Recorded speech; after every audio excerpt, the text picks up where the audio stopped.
Julie, this week I had a chance to visit with our friend Joe Coughlin up at the MITH lab. And Joe and I were talking about it. He was telling me a story, which I can't say is the first time I've heard a story like this, but it just kind of, is very intriguing to me. He told a story about a financial advisor that had such a great relationship with the wealth creator of a first generation business. And when I say great relationship, I mean, this advisor was invited to every family event, weddings and parties and you name it, and served this family for like 20, 30 years. And kind of the patriarch of the family passed away, had two daughters.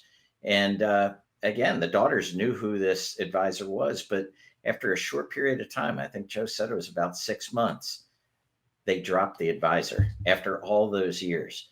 And they stated that the reason was because he was more their father's advisor than he was their advisor, and he wasn't addressing issues that mattered to them.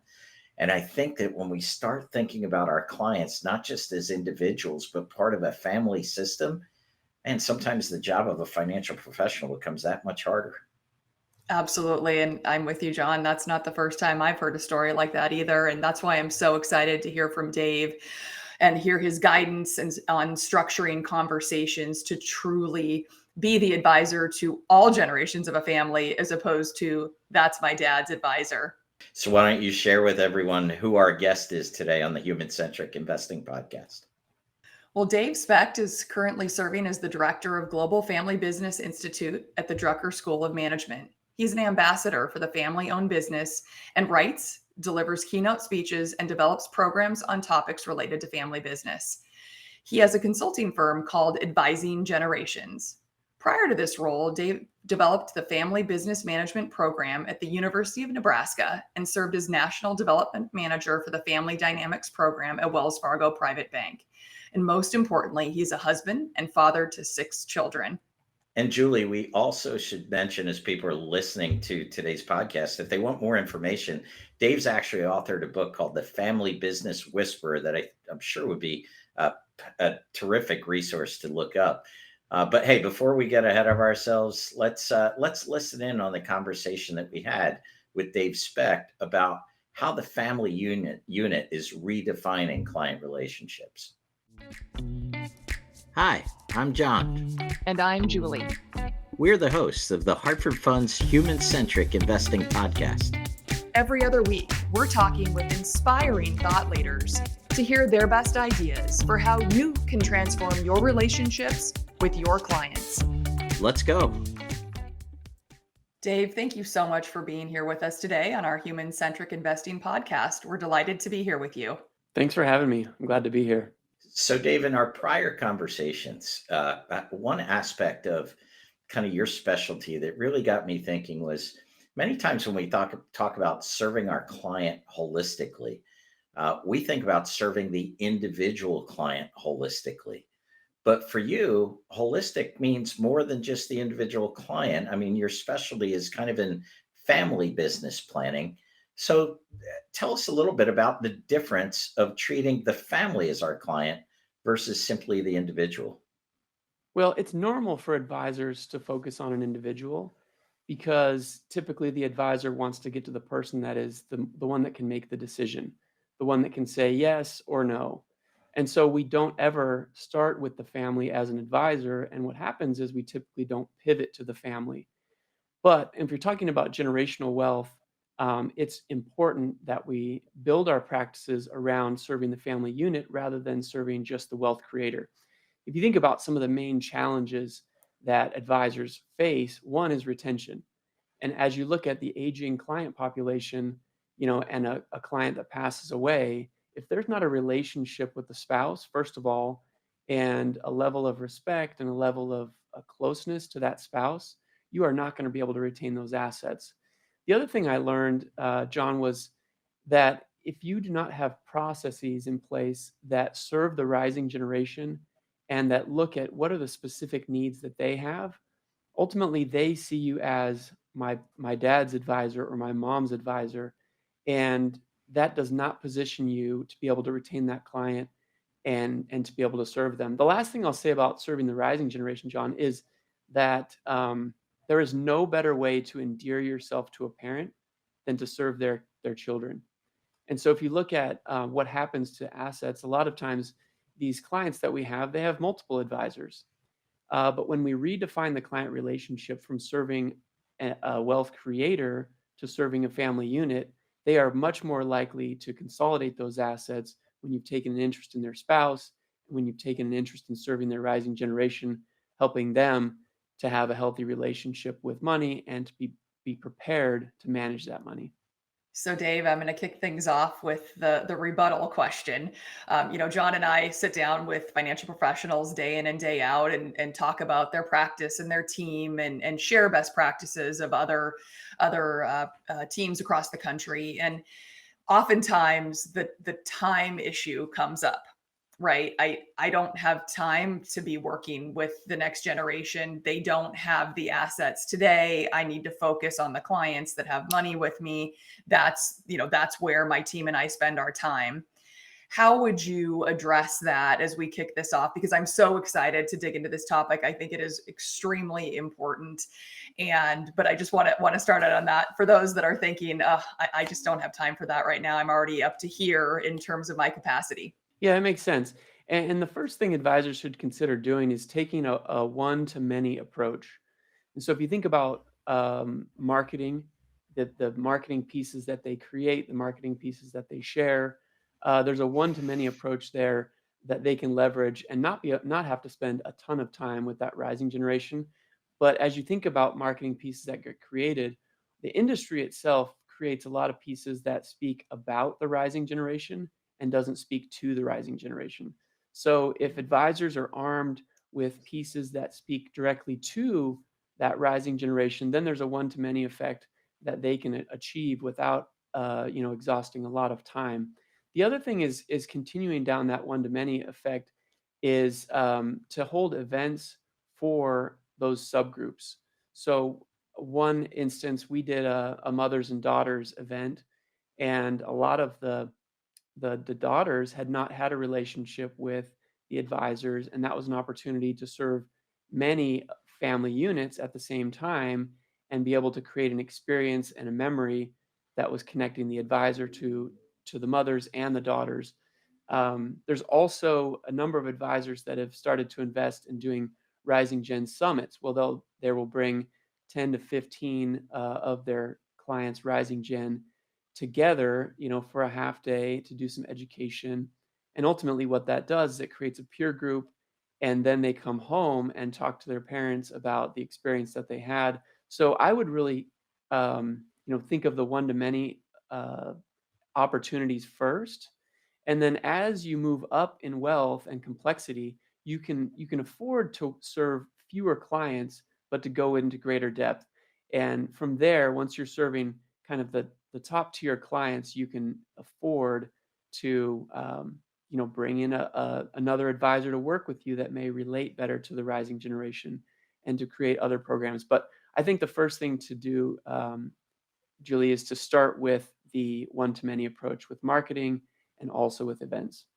It's so interesting you mentioned, Dave, about the advisor being seen as my mother or my father's advisor. I was just talking to our Mhm. friend Joe Coughlin at MIT. He related a similar story where the financial professional was so ingrained with the family. He had been to all the weddings, he had been to like all the family events, and there were two daughters. And when the main client passed away, the daughters dumped the financial professional after 6 months because they just felt Mm. that the advisor did not relate to the needs that they have. So let me ask you a question, because you mentioned processes.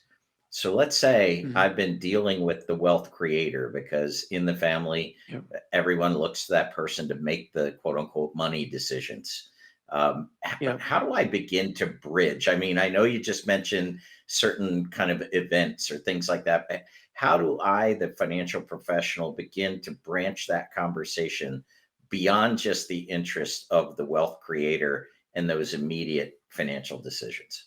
Well, I think it's a fantastic question. The thing that we need to do is verbalize that we are making a change.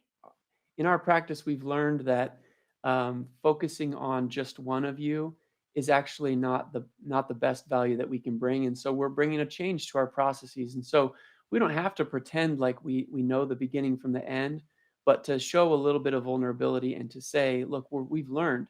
And what we've learned is that we need to add some processes that are tailor-made to serve the family unit. So I think the first thing is verbalizing that there is a change going to happen in the service offering, and it is for you, and you're going to love it. So, I think that's probably the most important thing, is to verbalize that we've learned something and we're going to change, and we'd love for you to come along this journey with us so that we can better serve the whole family, and also so that you get greater value, because ultimately they're going to pay you the same whether you're serving one of them or you're serving the family unit. So I would look at it and position it as enhanced value for the client and what they pay you. So, Dave, that's exactly what I was going to ask next for those financial professionals that have had these clients, these wealth creators for years or decades. They've known these adult children and they haven't necessarily gone there to date. How all of a sudden tomorrow do I start to change that conversation and not have it feel awkward? So I love how you framed that we've learned some things. Do you have any other languaging or talking points that you've found that have been successful for that financial professional that, again, realizes that this really is the next iteration of their practice, but maybe has to overcome some of the nervousness or the anxiety in really delving deeper into these conversations? Well, there's a couple of opportunities. One is when an advisory practice is growing and when someone gets added to the staff. So that's a real great inflection point to say, you know what, we've decided as a firm to basically change and improve our processes. And so we want to introduce you to this new member of our team. And they were really hired to really understand and serve the rising generation. And so there's that opportunity to kind of message and to position that new team member as additive. And it's not a we're pushing you off. It's that we're adding someone to the team so that we can serve you.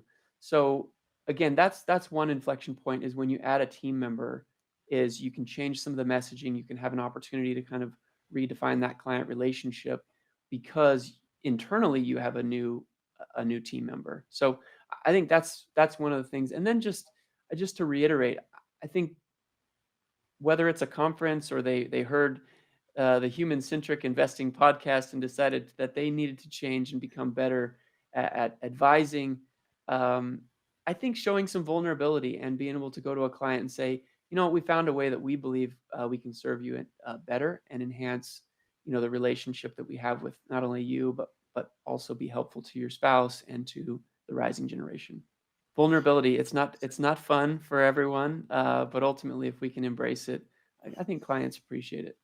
So, Dave, the conversation that you have with these families, obviously, oftentimes these are families we're talking about, wealth creators. The family business is a big part of kind of their environment. Do these conversations initially start regarding business concerns, or do they usually start on more personal interrelational issues, or kind of how do you see these conversations develop over time? Well, it begins wherever they are. So if they have questions about the business and the continuity of the business, whether it's a management transition or ownership transition, as an advisor, you want to address that head on. But then you also want to be prepared to talk about the ancillary things that are surrounding those issues. So if they want to talk about taxes and tax minimization because they heard their friend and they did this really cool thing and there's this technique, and oftentimes we do hear clients coming and they want kind of what their friends had. Well, that's great. You need to address that, but then also talking about, there's that opportunity to say, all right, that makes sense, but let's talk about some of the non-financial implications, like how does this affect your spouse? How does this affect the rising generation? How do we prepare to have conversations around this technique or strategy? And so I think you just start where they are, but then you're prepared to ask them some tough questions and really to get them to into story mode. Dave, when you think about some of those tough questions, I'm sure there are financial professionals listening, thinking, I want to do this. I bought in, but what might some of those questions be? Obviously, I would imagine the execution of those has to be fairly genuine, vulnerable to your point, and so it doesn't feel as if it is just an asset hunting expedition.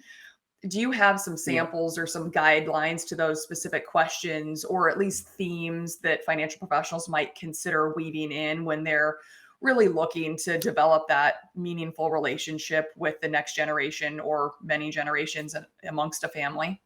Yeah. So, Julie, I want to give you a framework, and I call this the anatomy of a great question. First, I'm trying to steer clear of yes no questions. I don't want a client or a prospect to feel like I'm interrogating them. So, I try to economize my questions. I don't want to ask them a lot of questions. I want to make sure the questions I ask them get them into story mode and get them to tell me what they really care about. So I'm trying to eliminate the yes no questions.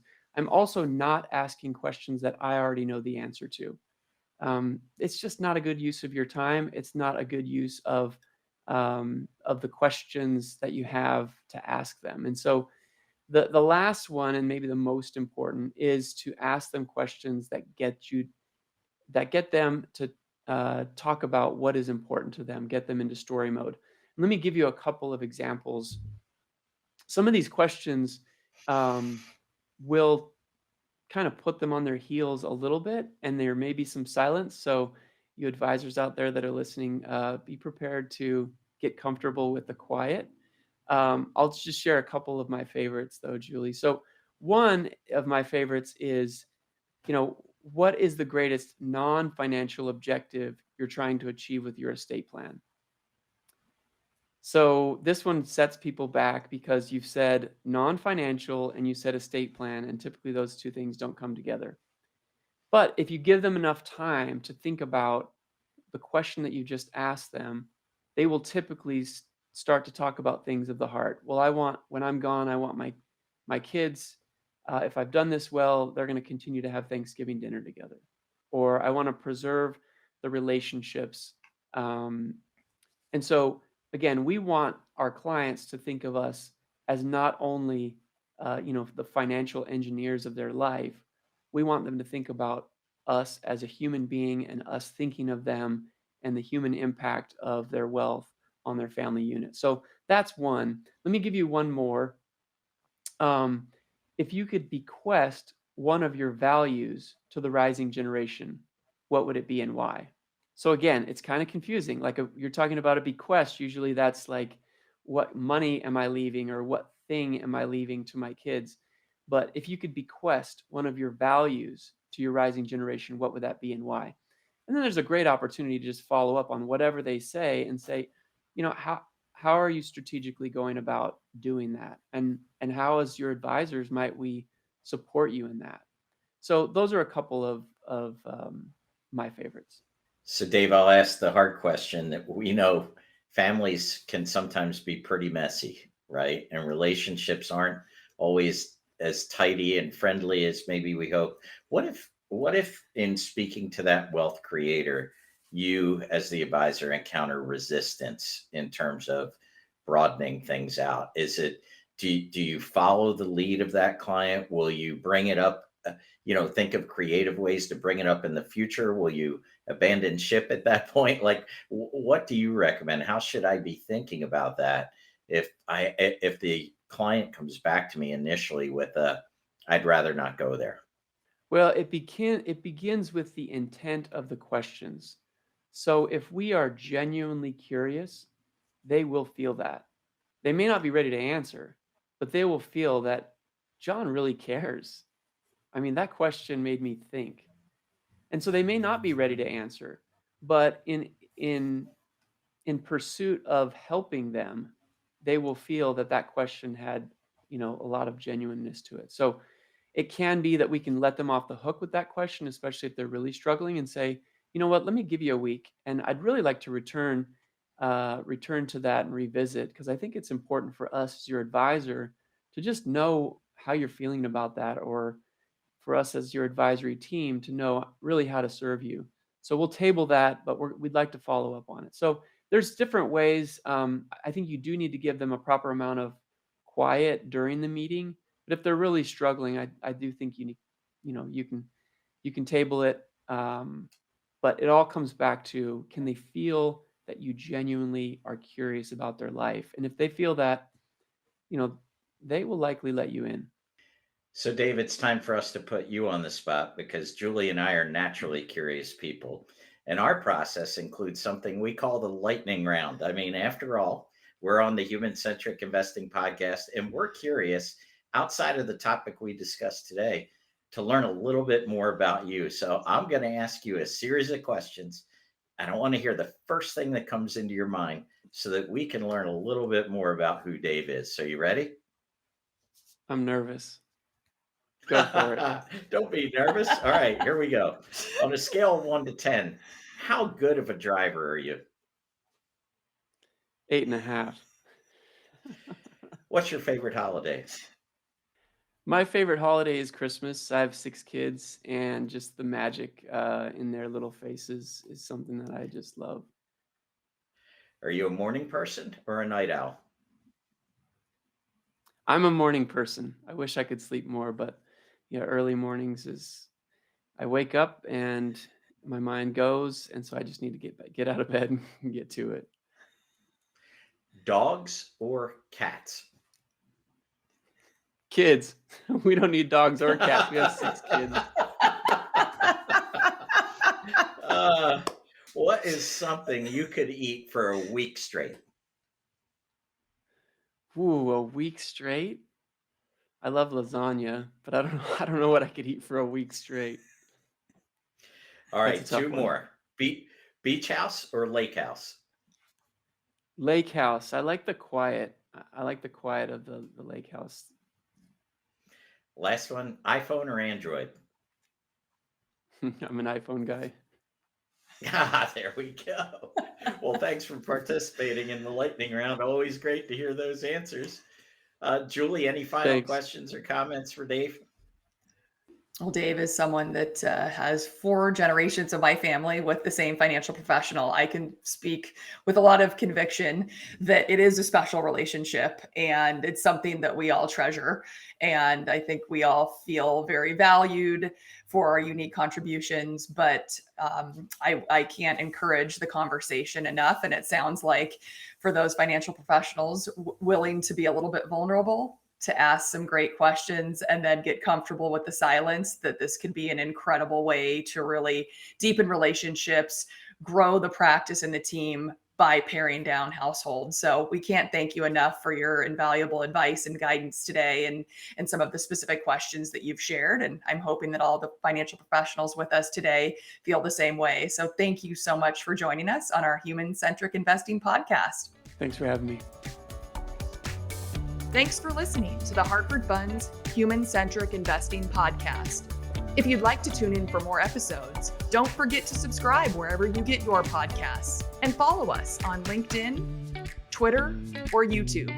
And if you'd like to be a guest and share your best ideas for transforming client relationships, email us at guestbooking@hartfordfunds.com. We'd love to hear from you. Talk to you soon.